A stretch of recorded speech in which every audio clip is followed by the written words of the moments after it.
Nous sommes vendredi 1er juillet 2022. Bienvenue à vous. Vous regardez Kiosque.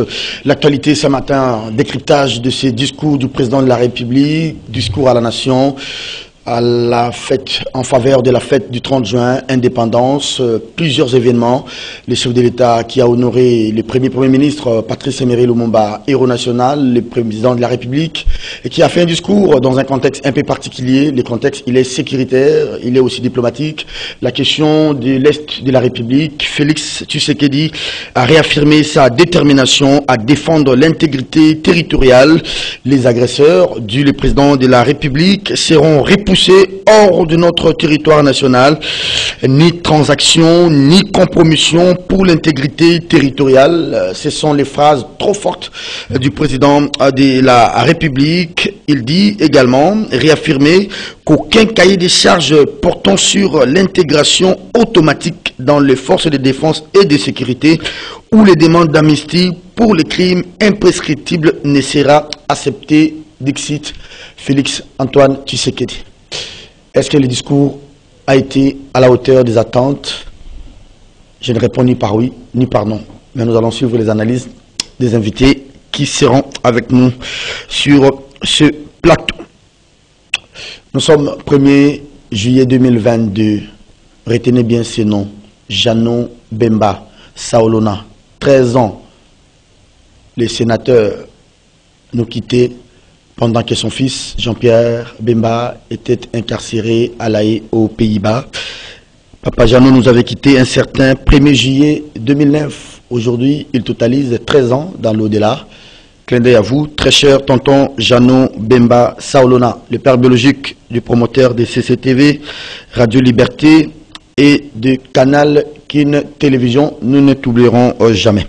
Vital Caméré, chez Félix Antoine Tshisekedi, ces images fortes, des commentaires, la toile s'enflamme, on parle du grand retour de l'homme de Walungu, VK à la primature, non, pas si tôt quand même, VK, l'image de l'impunité en République démocratique du Congo, je ne le dis pas, je rapporte ce qui s'est dit sur les réseaux sociaux. Est-ce qu'il serait l'homme de la situation actuellement? Non, non, oui, on ne sait pas. Merci à vous, madame, messieurs, vous avez choisi Kiosque. Le 10 juillet, ça sera demain, hein. Je ne sais pas si nous serons à la Fikine. Eric Izami, Boanzali, Mongali, Kita, Bolangala. Bonjour et bienvenue. Bonjour, je suis en train de pleurer mon oncle, par qui j'ai le nom de Bolangala. Ouais. Corneille Bolangala, le capitaine de bateau. Il semble que Bolangala veut tout simplement dire un homme fort. Beau garçon. Beau garçon. Moi, je ne le suis pas, peut-être. Mais bon, lui, il l'est. Où il a été. Les 2 juillet, ça sera demain. Vous vous rappelez? Les 2 juillet, Tembenafouar, Fikine. Est-ce que les enfants iront donner à la fois? Non, non, non. Ça, c'est une expérience que nos enfants ne connaissent pas. Et nous, qui aujourd'hui sommes leurs parents, n'ont pas aussi réussi à pouvoir le leur donner. Alors que le lieu présenté pour nous, notre génération commune, un lieu d'émulation. Je vais tout faire pour être un bon élève à l'école, faire de bons points, comprendre, assimiler toute la matière qui nous sera dispensée par les enseignants pour faire honneur aux parents et que le 2 juillet, ceci nous amène à aller visiter la foire internationale de Kinshasa, Fikine, là où il y a le batteur de tam-tam. Moi, je me souviens, je m'accrochais toujours aux côtés de mon père parce que j'avais peur que ce batteur ne vienne me prendre. Mais aujourd'hui, quand j'y passe... Vous avez connu les Massangwa Foire, vous avez connu Mwambe. Oui, Massangwa Foire. C'était la belle époque. Hein? Tout ce cas. Apparemment, tout ce qui est de bon dans ces pays appartient au passé. Hein?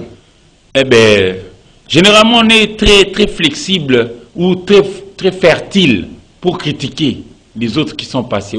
Mais quand on est soi-même aux affaires, c'est pas facile. La foire internationale de Kinshasa avait été lancée en 69. Voilà. Toi et moi, nous n'étions même pas de projet. 69, nous étions en 9 ans d'indépendance. Mais déjà, Mobutu, pour qui les gens ne parlent que du mal. Non, quand même. Redonnons le vrai visage de la photo de ces grands hommes. C'est de l'histoire, ça. Oui. Redonnons quand même la bonne image de la vraie photo. Il avait une grande vision, lui aussi. Parce que lui, c'était le petit de Lumumba. Et qu'est-ce qui a fait? C'est vrai qu'après les pillages, ça n'a suivi tout ce que nous avons déployé. Nous devons nous relever. Après, aujourd'hui, l'ex-foire devient un espace funèbre, ça devient un repère parfois de bandits. Un camp militaire. De temps en temps, il m'arrive de voir le secrétaire général de l'IDPS, Augustin Kabouya, au coin là-bas. Bon, je ne sais pas s'il y va encore. Et une bonne partie de la foire aujourd'hui est morcelée. C'est triste. Et c'est triste beaucoup. Alors que nous avons eu tout le temps de pouvoir refaire la Fikine. On va dire, mais non, on avait pillé. Oui, on avait pillé. C'était en 71. Comment? En 91 et puis en 93. Mais plusieurs années sont passées. Les autres pays africains étaient aussi presque dans la même situation. Mais ils se sont... En fait, parmi les grands événements qui ont émaillé l'histoire de notre pays, il y a eu entre autres le combat du siècle. 30 octobre 1974. Ali, Cassius Clay, Ali qui avait remporté. Il dit, quand on est par terre, l'essentiel, ce n'est pas de se savoir être par terre. Mais comment se relever? Nous, qu'avons-nous fait de cette phrase-là, par exemple? Il est passé par chez nous. Alors, les vacances... Nous devons nous relever. Ok, merci beaucoup, Eric, les amis. Maintenant, les vacances, on amène les enfants où? Dans des parcs privés, hein? Aquas Flash, même la Fikine. Je vais t'étonner. Oui. Lorsque nous allions à la Fikine, la démographie n'avait pas été à la même dimension d'aujourd'hui. Mobutu, quand il partait en 97, il nous a laissé à 6 millions d'habitants pour Kinshasa, rien que Kinshasa. Et les futurologues disent que chaque 20 ans, en République démocratique du Congo, on double la population. Et c'est ce qui se vérifie, parce que Mobutu, quand il partait, nous étions à 45 millions d'habitants. Tous les Zaïre. Mais maintenant, on dit que nous avoisinons les 100 millions. Ça veut dire que ça double. Mais il faut tenir compte de la démographie ici à Kinshasa. Aujourd'hui, s'il faut refaire la Fikine, moi j'aimerais qu'on en fasse 2, 3, 4 pour contenir tous nos enfants. Malheureusement, on est toujours à la traîne et hors la plaque. La Fikine n'existe plus. On n'a pas fait l'effort de pouvoir refaire. Et on n'en a pas créé suffisamment pour redonner sourire à nos enfants et leur donner cet espace d'émulation. C'était quand même, au-delà de l'aspect festif, l'aspect G, c'était quand même un grand lieu de négoce. Hein. Je voyais encore de grands commerçants venus des pays étrangers. Je vais t'étonner, Serge. Moi, la première fois que j'ai vu de ma vie un diamant, c'était à la Fikine. J'étais tout petit garçon à l'école primaire encore, mais j'avais fait des bons points. Mon papa m'a emmené là-bas avec mes frères et sœurs. Arrivé là-bas, il nous a dit, voici les diamants. Il y avait les stands de la GECAMI, de la SONAS, l'INPP, la mangeuse du cuivre. Voilà. Et puis, à l'époque, les entreprises, ben non, mais ça rayonnait. C'était des géants, de vrais géants. Je ne sais pas, avec mon petit regard d'enfant, je ne sais pas très bien. Mais aujourd'hui, qu'avons-nous comme entreprise de prestige? Eric, beaucoup, vraiment, ils ont la canini. Ah! Vraiment, on a habité, hein. Mais il y a un bémol, hein. Merci on beaucoup. peut redevenir ce qu'on a été avec du travail et l'amour. Eric Kizami, merci à vous, bienvenue à cette émission. On va décrypter les discours du président de la République en faveur de la date du 30 juin, un 30 juin un peu particulier. Un mot à Jano Bemba Saolona, vous l'avez connu? Oui. 13 ans dans l'au-delà. J'ai couvert le Sénat, il a été sénateur, c'est là que je l'ai vu de mes yeux comme ça, de manière proche. Mais dans l'imaginaire collectif, tout le monde connaît Jano Bemba Saolona, le patron de patrons. En fait, c'est celle-là, son image première, c'est, je crois, le patron de patrons. Après, quand on a petit à petit évolué, c'était une sorte d'un philanthrope. Hein. Moi, je l'ai vu, par exemple, altruiste, hein. Financer les travaux de la construction de la grotte de Saint-Joseph à Matongé sur Victoire. Là où il y a eu aussi cette histoire de marche des chrétiens et tout ça. Alors, donc, Jano Bemba, un grand monsieur, il était de la commission ECOFIN au niveau du Sénat, dirigé par Léon King Wadondo. Et je le voyais tout calme. Et de lui, je peux dire un mot, comme pour attester cet adage qui dit que les géants, les gens qui sont friqués, ils ne parlent pas beaucoup. Ils ne sont pas... Trop machiavélistes. Oui, non. Un monsieur simple. Ordinaire. Mais les autres vous disent attention, on a un prêtre, quoi. Beaucoup un peu comme on dit à Kinshasa, on a un prêtre. Jano Bemba Saolona, on dit de lui qu'il était aussi un grand rassembleur. Oui.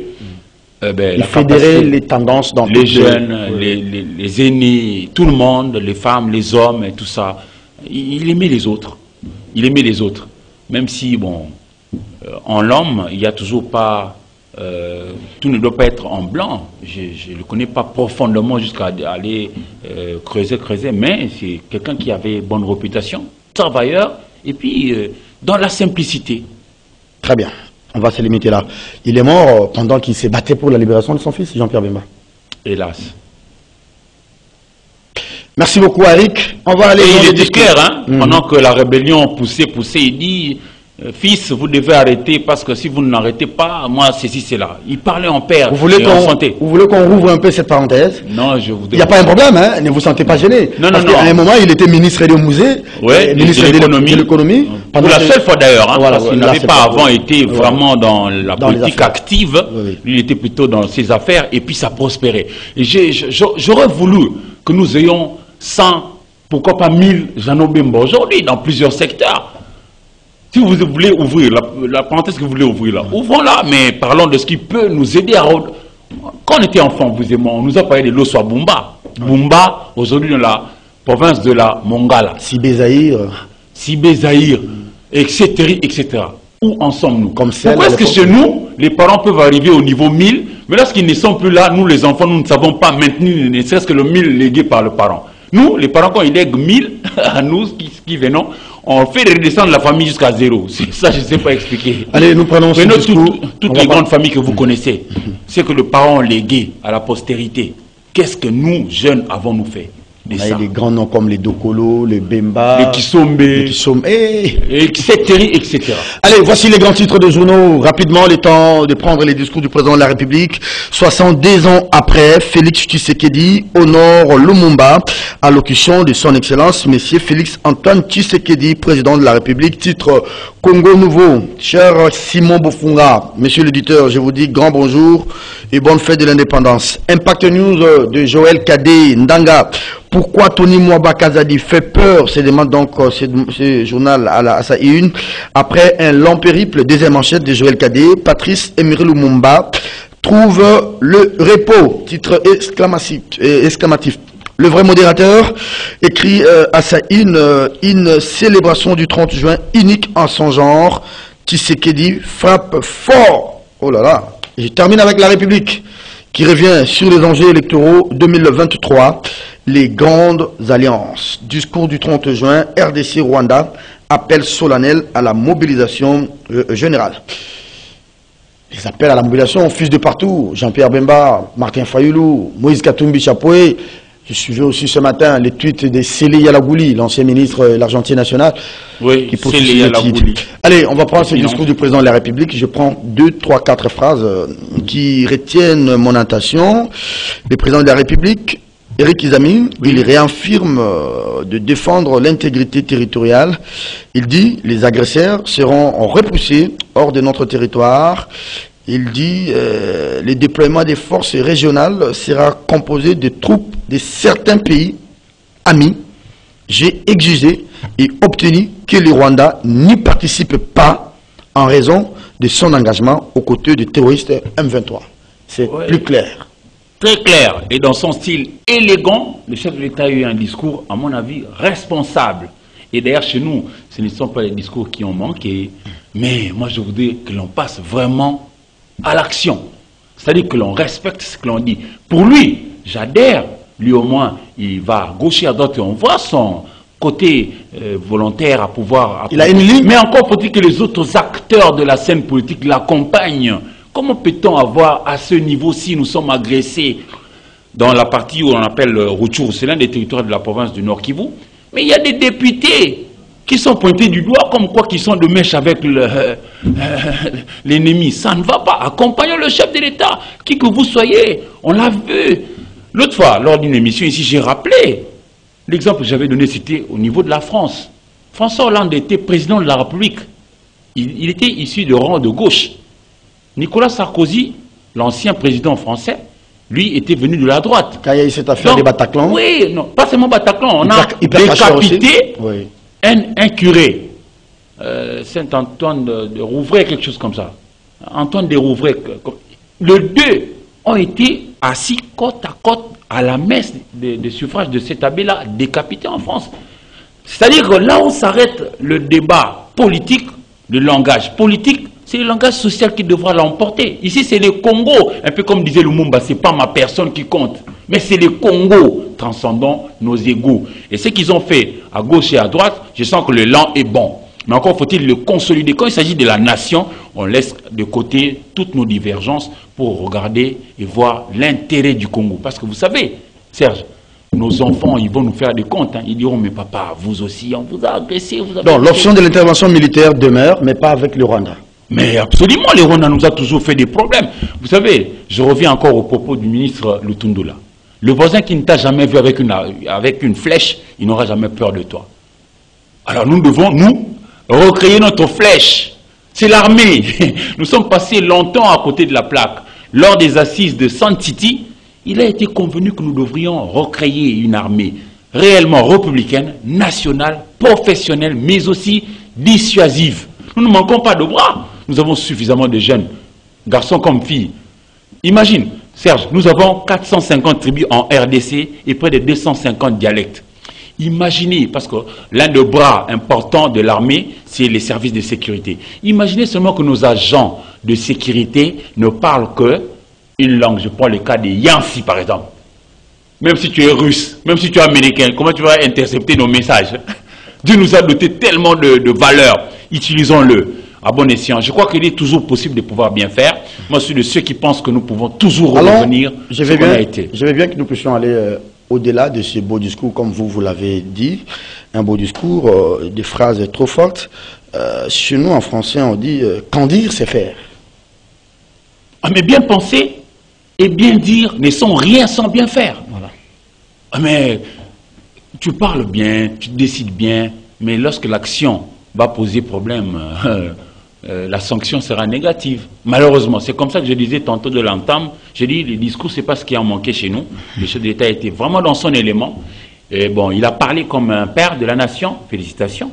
Mais je souhaite ici que les autres acteurs, je vois le Parlement, le gouvernement, les institutions de la République, toutes les institutions réunies, que nous soyons des Congolais qui sont debout derrière notre chef de l'État pour l'aider à pouvoir vaincre cette agression qui, franchement, a beaucoup trop fait des problèmes chez nous. C'est que le président dit avoir exigé et obtenu, ça n'a pas été dit dans le communiqué final, malheureusement. Malheureusement. Alors, là, se pose un problème. En qui est-ce que nous devrions croire? Soit, devrions-nous nous attarder à ce qui a été juste publié au niveau du communiqué, ou que nous devrions faire confiance, ce qui est de bonne loi, à notre chef de l'État. Et bon, puisque nous sommes dans une difficulté à tester, nous sommes agressés, on fait quoi? Je vois mon père qui se fait battre. Bon, paix à son âme. Je sais aussi que toi, tu es de mon Alors, nous allons aussi dans le vif. Je vois par exemple maintenant là, ma mère qui se fait battre, comme ça sur la rue. Est-ce que je vais encore poser la question, elle a fait quoi? Non, j'entre directement. Mais puisque les chefs d'État, qu'ils soient dans X, j'appuie les chefs d'État, je vais avec lui. Je voudrais qu'on trouve la solution. C'est ça ma position actuelle. Allez, je prends une autre phrase. Je crois qu'il faut scruter et décrypter aussi cette phrase. Oui. Le président réaffirme qu'aucun cahier de charges portant sur l'intégration automatique dans les forces armées ou les demandes d'amnistie pour les crimes imprescriptibles ne sera accepté. Là, c'est les temps qui pourra nous rassurer. Tout de suite, comme ça, c'est difficile de se prononcer. Il a parlé, d'accord, nous sommes d'accord avec lui, mais on va le voir in fine, lorsque ça va donner des fruits. Parce que généralement, chez nous, on a eu à blanchir des gens qui, parfois aussi, ne devraient pas l'être. Le problème, Eric, parce que si vous regardez le deuxième, je crois, le troisième, je crois, les derniers conclaves de ce sommet de Nairobi, il a été demandé au Kenya, il a été demandé la cessation immédiate et sans condition de fait. Mais on est en train de vivre toujours. Attendez, je vous donne les éléments. On dit retour aux anciennes positions, que ce soit du côté congolais ou que ce soit du côté M23 terroriste. Et enfin, ça a été dit un peu en sourdine, retour du processus politique. Or, vous le savez, dans cette histoire de Nairobi, les cahiers des charges de ces terroristes, c'est la reconnaissance des grades des officiers généraux, tout comme des militaires, leur intégration dans les entreprises, au gouvernement, mais aussi dans certains services de sécurité. Alors, quand le chef dit les retours automatiques, je pourrais imaginer que il est d'accord avec... Mais pas pour cet instant. Non, non, il pas automatique. Peut-être, le non-dit de ces discours, c'est pas automatique, mais peut-être c'est au cas par cas. Par exemple. C'est-à-dire, il souscrit en demi-mot à cela. Oui, au dire du chef, oui. Mais c'est comme ça que j'ai tantôt également dit qu'on va voir avec le temps. Parce qu'en politique, il y a eu aussi des promesses, mais qui n'ont pas forcément été tenues. On devra voir. Mais eux aussi, je trouve que ils sont trop exigeants. Vous tuez des gens pour venir... Eric, mais j'ai dit que c'est quand même grave. Quand il dit pas automatique, c'est-à-dire, le contraire des pas automatique, c'est au cas par cas. Justement. Mais quand on dit, c'est-à-dire au cas par cas, pendant qu'il y a une résolution du Parlement ici, qui a dit non à la reconnaissance des grades, il ne faut plus intégrer ceux qui ont pris les armes contre la patrie, la République, oui. Les intégrer dans l'armée. Justement, c'est là où je suis en train de dire, il ne faudrait pas que la volonté du chef soit présentée de manière esselée. Encore faut-il que ce que veut le chef soit soutenu et véritablement soutenu par les autres institutions de la République démocratique du Congo. Le Parlement notamment, qui nous représente nous tous. Parce que chacun de nous a un élu qui le représente au niveau du Parlement. Ouais. C'est quand même des décisions qui, pour avoir des retombées positives, profitables à la population, doivent être quand même avalisées des part et d'autre. Sinon, ça ne va pas. Seul le chef ne pourra pas non plus être vraiment à la hauteur de ce qu'on attend de lui. Nous devons les soutenir. Quand je dis nous là, toutes les institutions et même la population. Et déjà, nous avons d'ailleurs un bon filon. Parce que là, l'élan du soutien de la mère patrie est tellement aiguisé. Profitons-en. Profitons-en. Très bien. Et j'observe, je reste sur d'autres phrases. Allez, il parlait d'un bilan très satisfaisant. Lui-même, il tire déjà les bilans satisfaisants de l'état de siège dans la partie est du pays. Il dit que grâce à cet état de siège, plusieurs groupes armés ont été démantelés, mais aussi des positions récupérées. Vous êtes d'avis? Ça, ouais, il peut quand même pas oser tromper quand il dit ça. Ouais, avec l'état de siège, on a quand même déjoué plusieurs mauvais jeux de la part des ennemis. Parce que le vrai souci chez nous, c'est que nous n'avons pas encore réussi à pouvoir rendre homogènes tous nos services qui doivent batailler dur pour nous apporter la quiétude. Parce qu'on a souvent été infiltrés, mais qu'est-ce qui nous empêche, nous aussi, de pouvoir infiltrer les autres pour déjouer aussi leurs mauvais jeux contre nous? C'est cela aussi, hein, parce que bon, je suis en train d'observer que même au cours de l'histoire, le petit Japon a voulu aussi avaler la grande Chine. Mais lorsque la Chine s'est réveillée avec les jalons posés par Mao Tse-tung, tout est allé au devant. Et puis on voit aujourd'hui, est-ce que le Japon, à l'heure actuelle, peut encore avoir de velléité d'autrefois que de vouloir attaquer la Chine? Je ne pense pas. Parce que le Japon, bien que aussi développé, regarde de l'autre côté, il dit non, l'autre aussi a sa flèche. Donc si j'ose, il pourra me le faire. Tu vois, c'est un peu notre cas. Nous aussi, nous sommes dans la même situation. Le Rwanda, un tout petit pays par rapport à la superficie, qui voudrait avaler le Grand Congo. Mais parce que justement, on constate que chez nous, il y a beaucoup trop de divisions. Jusque-là, moi, je reste sur ma soif. J'aurais voulu que le président Bosso de l'Assemblée nationale dévoile les gens qui sont de mèche avec les ennemis. Serge, comment on va toujours... Non, arrêtons de cajoler celui qui tue. Non, Serge. Ici, on le dit peut-être pas souvent. Dans le mental collectif du Zaïrois, même si tu ne vas pas à l'église, même si tu n'assistes pas à la messe, il était admis par tous que le plus grave de péché, c'est celui de tuer. Mais aujourd'hui, parce que tu veux accéder à X fonctions au sein d'une entreprise de la place, tu dois prendre les armes pour tuer, pour violer. Et ils violent même les petites filles, les mamans. Non, ça ne va pas. Ça ne va vraiment pas. Et pourquoi est-ce que nous devons le cajoler? Non, ça, je ne suis pas d'accord. Alors, sur le terrain, quel est l'état de la situation? Je ne sais pas si vous avez eu le temps peut-être de poser une question à vos correspondants sur place. La guerre se poursuit au détriment de ces cessez-le-feu déclarés par le dernier conclave de Nairobi. On apprend que les forces armées de la République parfois attaquent, parfois contre-attaquent les ennemis. C'est des informations que nous avons comme ça. Hein. Hier, par exemple, nous aurions appris qu'il y avait eu de beaux toujours dans cette partie-là, est du pays. Alors qu'il a été admis, tout le monde a été d'accord par rapport au cessez-le-feu là, pour que chacun rentre dans sa position initiale. Mais ils ne l'ont pas fait, jusqu'au jour sacré. Parce qu'hier, c'était, peut-être que les gens ne le savent pas, les jours de l'indépendance en 60, c'était aussi un jeudi. Oui. Et la particularité d'hier, c'est que c'était aussi un jeudi. Bon, le jeudi 30 juin 60, Lumumba était vivant. Il était là. Mais le jeudi d'hier, 30 juin 2022, Lumumba était là. Mais cette fois-là, en forme inerte. Oui, en forme inerte, c'est-à-dire il n'est plus vivant physiquement, mais il est vivant dans nos esprits. Parce que lui, c'est lui, il passe comme quand même le père de l'indépendance. C'est pas rien, c'est une grande symbolique. Et je crois qu'il est temps que nous puissions nous relever, mettant de côté nos divergences, et puis bon, voyons ce qui nous ragaillardit, nous met plutôt ensemble pour aller après ces manifestations de Lumumba, on revient sur l'essentiel. Oui. L'essentiel, c'est la question sécuritaire, l'essentiel, c'est l'Est du pays. Oui. Comment réorganiser ça, c'est les discours. Pas seulement l'Est du pays, hein, parce qu'il y a eu aussi expulsion de l'Angola, par exemple, pour nos frères qui vivent au Kasaï Chikapa. Hein? Ça aussi, c'était un problème. C'était un voisin, mais qui par moment, nous fait aussi des problèmes. Il est expulsé de manière brutale et sans respecter les normes en la matière. Okay, très bien. Est-ce que vous êtes inquiet, un peu, Eric, sur cette question du déploiement des troupes, les modes opératoires, les renseignements? Ça sera comment? Qui va diriger? C'est le gouverneur militaire qui est là comme chef des armées dans la région? Ou bien vous aurez encore un commandement kenyan comme il a été annoncé? La collaboration va se passer comment?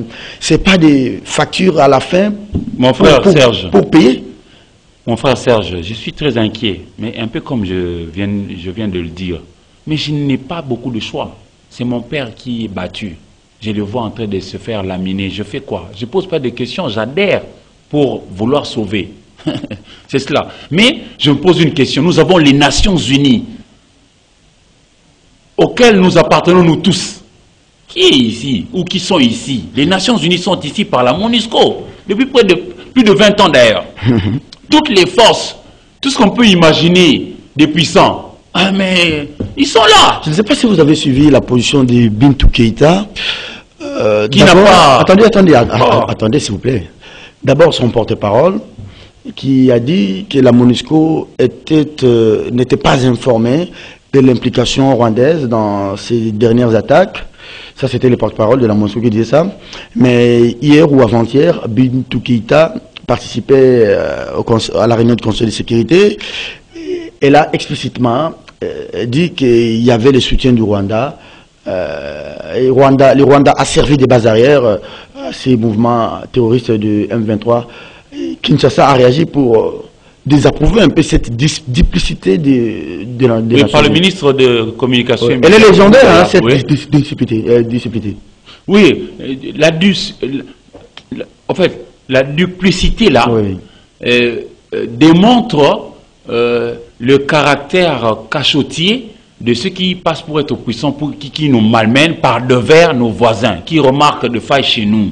Je crois que c'est cela, parce que tout commence en 1994, hein, lorsque Kingo était Premier ministre, il a même refusé l'entrée des Rwandais qui devaient venir, mais les Nations Unies ont dit qu'il faut ouvrir le couloir pour eux. C'est à cause d'eux que nous sommes en train de vivre ce que nous vivons. Et cette histoire d'embargo par rapport aux armes et tout ça, comment voulez-vous que l'on puisse nous-mêmes assurer notre défense pendant que vous nous empêchez à avoir le matériel qu'il faut? Mais aux autres, vous le leur permettez. Donc c'est que vous voulez encourager les pillages de nos... Non, actuellement, tout ce dont la communauté internationale a besoin pour faire fonctionner son industrie et tout ça, ça se trouve chez nous, non? Ça se trouve chez nous. C'est ça les nerfs derrière. Mais voilà, c'est cela, Serge, c'est cela. Et nous devons nous lever parce qu'en réalité, si on était beaucoup plus debout, à l'heure actuelle, moi je voyais d'ailleurs avec bonheur que tous les constructeurs automobiles c'est basé chez nous parce que c'est chez nous qu'il y a le cobalt, coltan, cassitérite et puis le lithium.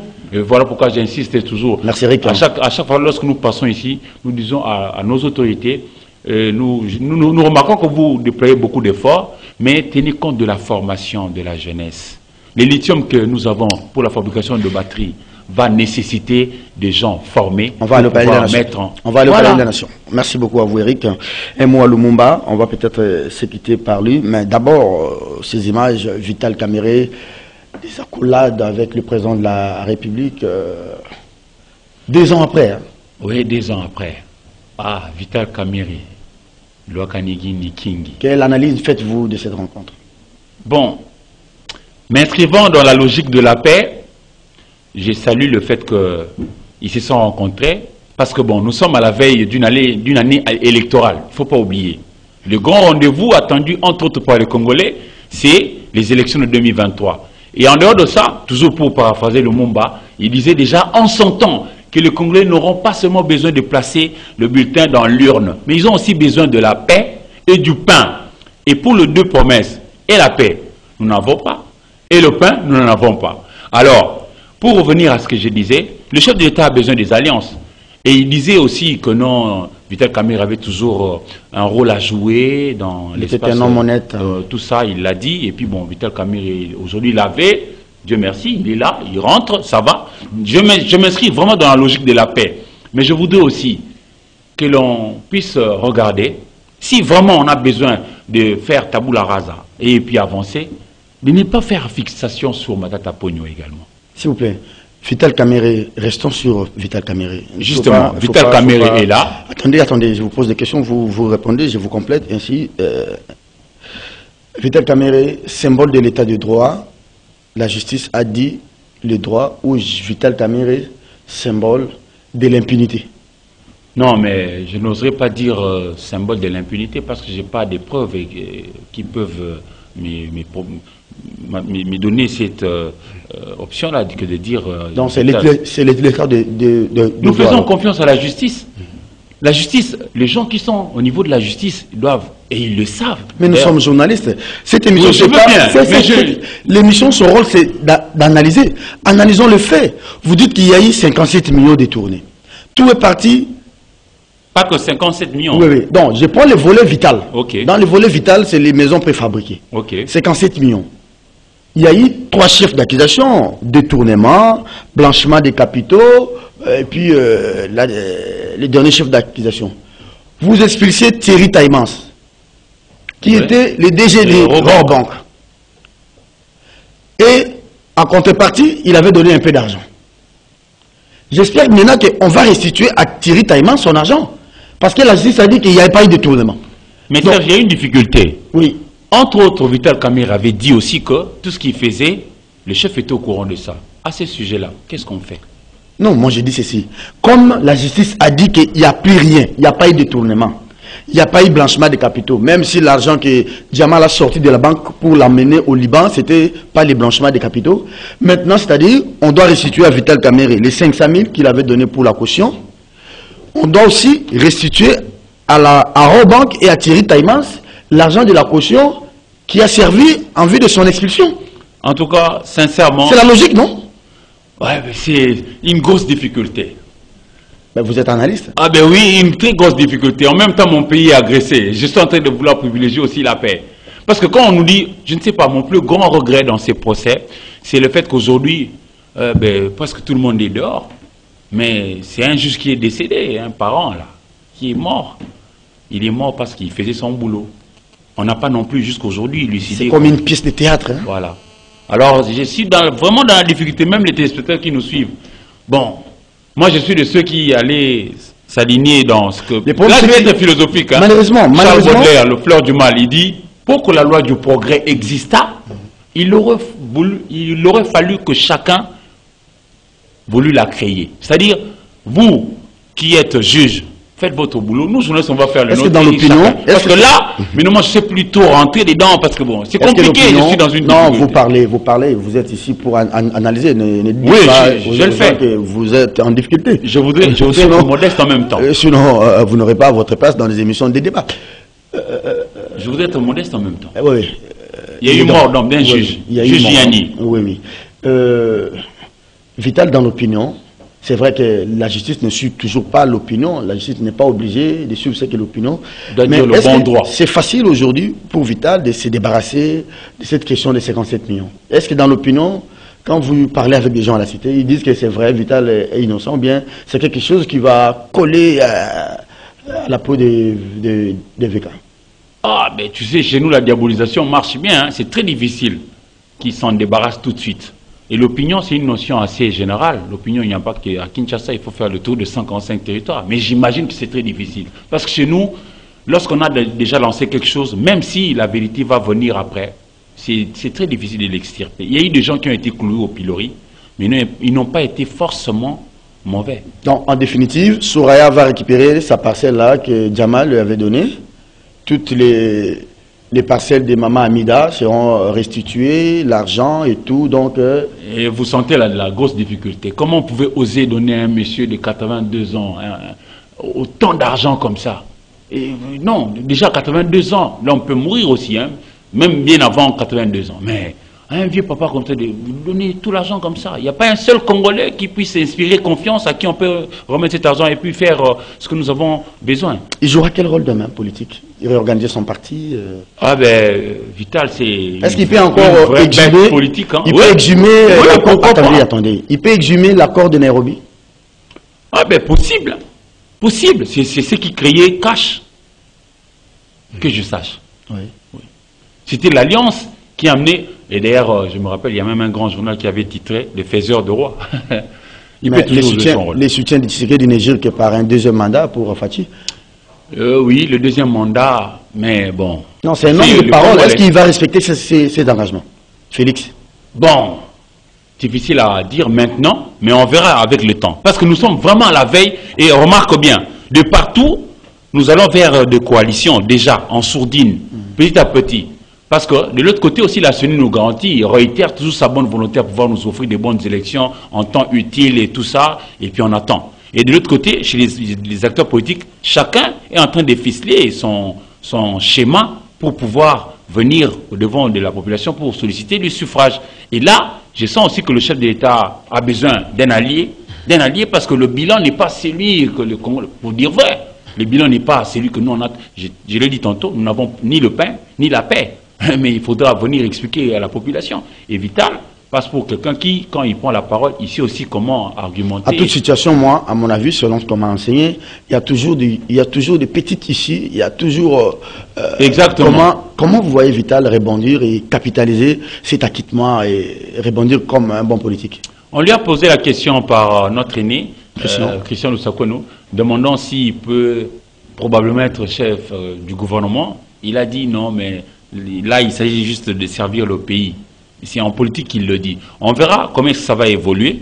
Et je crois que chez nous, s'il faut rechercher un acteur politique qui soit blanc comme ta table ici, blanc comme neige, c'est difficile. Chez nous, il faut plutôt chercher celui qui peut, en ces moments-là précis, nous apporter tant soit peu quelque chose qui pourrait nous faire avancer, parce qu'on a vraiment été à la terre. Il doit réintégrer maintenant la structure. Il a affirmé et confirmé. Il a confirmé qu'il est toujours avec le chef. L'Union sacrée a été créée pendant que lui était en prison. Oui. Il doit maintenant composer avec Bemba, Mbosso, Bahati. Et toutes ces personnalités-là. Oui. Et même si c'est quand même aussi une Union sacrée qui est restée à faune pendant de longs moments, alors que le pays est attaqué. Ça aussi, on ne se l'explique pas. Il n'y a pas que lui. On devrait quand même voir certaines autres voix s'élever quand un problème vient en famille. Mais j'ai comme l'impression, bon, on verra peut-être que lui, avec son arrivée, on verra comment est-ce qu'ils vont s'organiser. Est-ce que c'est l'homme de la situation aujourd'hui?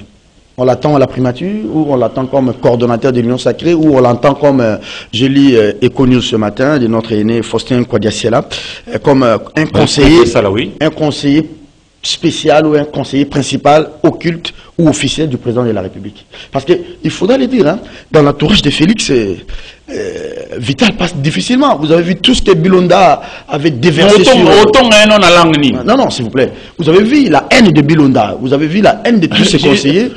Quand on a dit que Kamere faisait une gestion autocratique du cabinet du président de la République, est-ce qu'il sera encore la bonne personne dans les sérails de Félix, avec tous ces gens-là qui ont été des témoins à charge dans son procès? Bon, est-ce qu'il sera le bienvenu? Parce que maintenant, là, eux et tout cela que vous citez, les Bilonda et compagnie, ils savent que le régime est un peu dans une forme de difficulté parce qu'il faut résoudre beaucoup de problèmes qui n'ont pas encore été résolus véritablement. Mais l'autre fois, quand il était directeur de cabinet, Vital Kamerhe était aussi un peu trop vu au devant de la scène, alors qu'en réalité, il devrait être l'homme des missions plutôt que l'homme des terrains. Alors, s'il opte pour être cette fois-là l'homme des missions dans l'ombre, et puis voir dans quelle mesure évoluer avec son partenaire, on verra comment ça va donner. Un conseil spécial en matière de sécurité. Par exemple, parce qu'il en sait quelque chose. La question de l'Est, Vital a quand même une idée aussi. Merci beaucoup à vous, cher Eric. C'est pas facile, hein. sur VK, c'est pas facile. Hein. Pas facile. Merci pas beaucoup. facile. Mais je crois que le plus important pour lui, c'est de pouvoir réorganiser d'abord son parti. Oui, mais ça, il ne va pas manquer à le faire. Il va pas manquer à le faire. Comme je disais tantôt, Kamé, c'est quand même une bête politique. Il peut toujours rebondir et puis émerveiller. Ça ne fait pas l'affaire des Bahati, hein, surtout au sud Kivu là-bas. Chez nous, au lieu de se coaliser, les gens se neutralisent. Ils sont tous du Sud Kivu. Sud Kivu a abrité Bukavu comme chef-lieu de tout l'espace Kivu, avant de fragmenter ça en trois, c'est-à-dire Nord Kivu, Goma, Sud Kivu, Bukavu et puis Kindu Maniema. Aujourd'hui, s'il faut regarder, moi j'ai visité toutes les trois contrées. Quand vous visitez toutes les trois contrées, vous sentez que le Nord Kivu... La bataille, je parle de la bataille du Sud Kivu entre Vital et Bahati. Ah, compliqué encore une fois. Mais là-bas, attention, l'un et l'autre est perçu comme fils du terroir. Mais Vital aussi, quand même, il a beaucoup de pions parce qu'il faut aller dans les fins fonds. Walungu, Sabunda, Mwenga, etc. Il a beaucoup de pions. Katana, Kavumu, etc. Ah oui, hein, on a besoin de lui, Vital Kamere, vitamine K. Voilà. Allez, Juge Niaï, finalement, vous devrez vous reposer, enfin, en paix. Vous êtes l'unique condamné à mort dans cette affaire dite de 100 jours. J'espère que vous êtes en train de nous écouter. Là où vous êtes, reposez-vous maintenant. Enfin, si on a un peu de moyens, on va aller chez Zimbali acheter des bouquets de fleurs pour aller déposer sur votre tombe et vous dire que tous ces gens-là que vous jugez sont en liberté. Tous, sauf vous, vous avez été condamnés à mort. Pas par la justice, mais seul Dieu sait.